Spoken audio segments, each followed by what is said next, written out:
Hello, third graders. Today we are going to be introducing a new book, Moonshot, The Flight of Apollo 11 by Brian Folka. High above there is a moon, cold and quiet, no air, no life, but glowing in the sky. Here below there are three men who clothe themselves in special clothes, who click lock hands in heavy gloves, who click lock heads in large round helmets. It is summer here in Florida, hot and near the sea. But now these men are dressed by colder, stranger places. They walk with stiff, awkward steps in suits not made for earth. They had studied and practiced and trained, and said goodbye to family and friends. If all goes well, they will be gone for 1 week, gone where no one has been. Their two small spaceships are Columbia and Eagle. They sit atop the rocket that will rise them into space. A monster of a machine. It stands 30 stories, it weighs 6 million pounds, a tower full of fuel and fire, and valves and pipes and engines too big to believe, but built to fight the mighty, massive Saturn V. The astronauts squeeze into Columbia's sideways seats, lying on their backs, facing toward the sky. Neil Armstrong on the left, Michael Collins on the right, and Buzz Aldrin in the middle. Click, they fasten straps. Click, and the hatch is sealed. There they wait while the Saturn hums beneath them. Near the rocket and launch control, and far away in Houston in mission control, there are numbers, screens, and charts, ways of watching and checking every piece of the rocket and ships, the fuel, the valves, the pipes, the engines, the beats of the astronauts' hearts. As the countdown closes, each man watching is asked the question, go/no go, question mark. And each man watching answers back, go, go, go. Apollo 11 is go for launch. 10, 9, 8, 7. Ignition sequence started.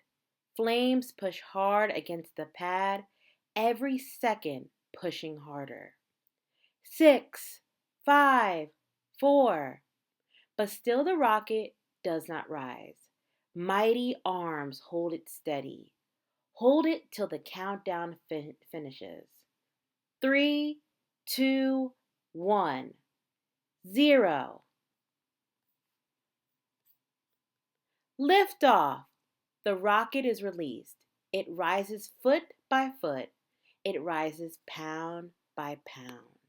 It climbs the summer sky, it rides a flapping, crackling flame, and shakes the air and shakes the earth, and makes a mighty roar.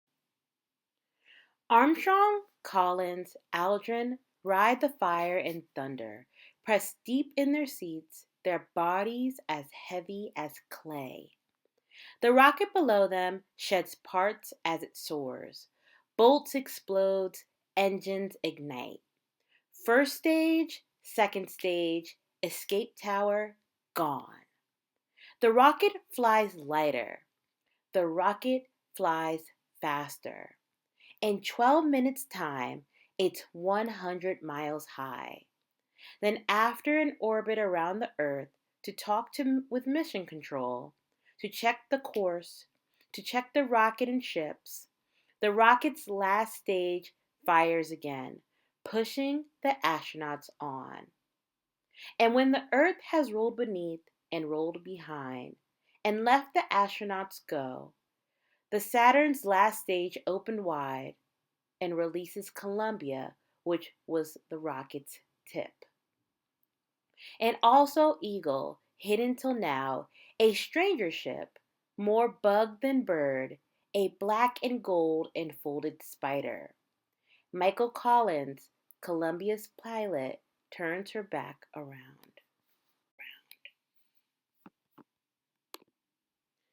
And locks Columbia to Eagle. Then Armstrong, Collins, Aldrin leave the last of the Saturn and travel on in their two small ships joined together, flown as one. They go rushing into darkness, flying towards the moon. Far away, cold and quiet, no air, no life, but glowing in the sky. On board Columbia and Eagle, Armstrong, Collins, and Aldrin unclick gloves, unclick helmets, unclick the straps that hold them down, and float inside their small ships, their home for a week. Here there is no up or down. An astronaut can spin in air and turn a floor into a wall or a ceiling to a floor. Here on these sometimes ceiling walls and floors, everywhere there are straps and screens and gauges, buttons, handles, hoses, and switches, switches, switches. There are food and clothes packed into corners. There are flight plans, flashlights, pens, and cameras, and they float too. They drift from hands and pockets, that's why there's Velcro everywhere for holding things so they stay put. Here's why everything floats. It takes some skill to eat a meal. That ham salad sandwich? Watch the crumbs. Soup? It comes in a bag dry as dust. Fix the bag to the water gun. Fill it, mix it, stir it up. Cream of chicken? Not too bad. Better than the peanut cubes. Here's where everything floats. It takes some skill to go to sleep. There are no beds or pillows, no night or day. There is always, though, the hum of circuits, the whirl of machines, the thought of where you are, and the thought of where you're going. And one more thing. Here's where everything floats. Everything. It takes some skill to use the toilet. It takes pipes and hoses and bags, and there's no fresh air outside the window. After a week, this small home will not smell so good. This is not why anyone wants to be an astronaut. But still ahead, there is the moon. Cold and quiet, no air, no life, but glowing in the sky, glowing and growing. It takes them in, it pulls them close. At the moon, Colin stays in Columbia, high above a single circling soul. Armstrong and Aldrin leave an Eagle and take it low and lower. They have just enough time and just enough fuel. They have a plan and a place to land and a chosen safe site among the craters. Now, friends and strangers in the distance down below stay up late, get up early, and stop as one to watch and wait. There are only maps and models to see. There's no camera that can show the landing far away. But what strange sounds they are to hear, whistles, beeps, and static, strange new words, and quick clip news of altitudes and speeds leaping across the dark between mission control and the men who are taking the Eagle to land on the moon, who are going where no one has been. On board Eagle, Aldrin calls out information. While Armstrong steers the ship, they fly low and lower, looking for their landing site. But now Eagle, they see, has flown too far. They are miles from where they mean to be, and below the small and spindling ship, they see no level space, only broken stone and rock, only shadows and deep craters on the great and growing moon. Far from home and far from help, still steady, steady, the astronauts fly till time and fuel are running out. Then there, clean and flat, not too far, 60 seconds left. Armstrong fires the rocket, Eagle slows and lowers, going until a spray of dust. A bloom of moon flowers up around her. Slow and slower, low and lower, low and lower, landing. And far away, where friends and strangers lean to listen, where friends and strangers lean to hear, there comes a distant voice. Armstrong calling from the moon, calm as a man who just parked a car. Houston, he says, Tranquility Base here. The Eagle has landed. Armstrong is calm, but on Earth they cheer. Then Armstrong and Aldrin climb down from the Eagle in heavy gloves, in large round helmets, in suits not made for Earth.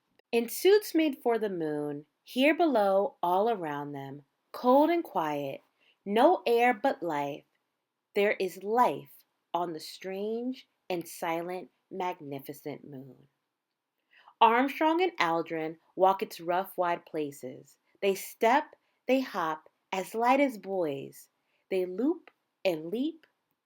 In the dust and stone beneath their feet, no seeds have ever grown. No root has ever reached. Still secrets wait there, the story of the moon. Where did it come from? How old is it? What is it made of? Not green cheese. And up above the ash gray plains, the sky is pitch and empty, and all the stars stay hidden. This is how bright the moon is when you're standing on its face. But in the blank and starless sky, high above, there is Earth, rushing oceans, racing clouds, swaying fields and forests, family, friends, and strangers, everyone you've ever known, everyone you might, the good and lonely Earth glowing in the sky. When their work is done, Armstrong, Collins, Aldrin fly back together from the moon, which rolls beneath, which rolls behind, letting them loose, letting them go. They fly back together through the dark with pictures, stones, and stories, with secrets of sky, with a view of home from far away. Back to family, back to friends, to warmth, to light, to trees and blue water. Back from the moon, they land with a splash. To warmth, to light, to home at last.